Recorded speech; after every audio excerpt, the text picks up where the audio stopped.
প্রথমে এই ভিডিওটা নিয়ে আসছিলাম মিউজিক দিয়ে, কিন্তু কপিরাইট আসাতে আবার ভয়েস দিয়ে নতুন করে নিয়ে আসলাম তোমাদের সামনে।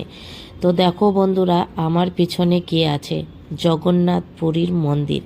আর এই মন্দিরটা হচ্ছে আমাদের শিলিগুড়িতে। এইবারে দুর্গাপুজোর থিম। আমাদেরকে কিন্তু পুরী যেয়ে জগন্নাথ মন্দিরের দর্শন করতে হয়নি, আমরা এই বছর শিলিগুড়িতেই দর্শন করে নিলাম। তাই তোমাদের সামনে নিয়ে আসলাম এই নতুন পুজোর ব্লগ ভিডিওটি। তো বন্ধুরা, অবশ্যই এই মিনি ব্লগটি দেখবে, আর তোমাদেরকে কেমন লাগছে অবশ্যই জানাবে। হয়তো যারা আমাদের শিলিগুড়ি বা আশেপাশে আছে তারা প্রত্যেকেই দেখেছো, কিন্তু শিলিগুড়ির বাইরে যারা আছো আমার বন্ধুরা, তোমরা হয়তো দেখোনি।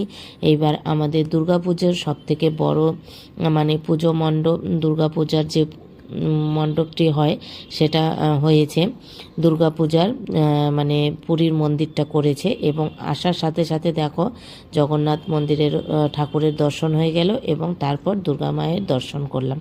তো বন্ধুরা, তোমাদেরকে কেমন লাগলো অবশ্যই জানাবে। আমাকে তো খুবই ভালো লেগেছে। আরও নতুন কোনো ভিডিও নিয়ে চলে আসব তোমাদের সামনে। ততক্ষণের জন্য বিদায় নিচ্ছি। সবাই ভালো থাকবেন, সুস্থ থাকবেন। যারা আমাকে এখনও ফলো বা সাবস্ক্রাইব করেননি অবশ্যই আপনারা কিন্তু করে নেবেন। তো ততক্ষণের জন্য টাটা, বাই বাই, ভালো থেকো। আবার দেখা হচ্ছে নেক্সট ভিডিওতে।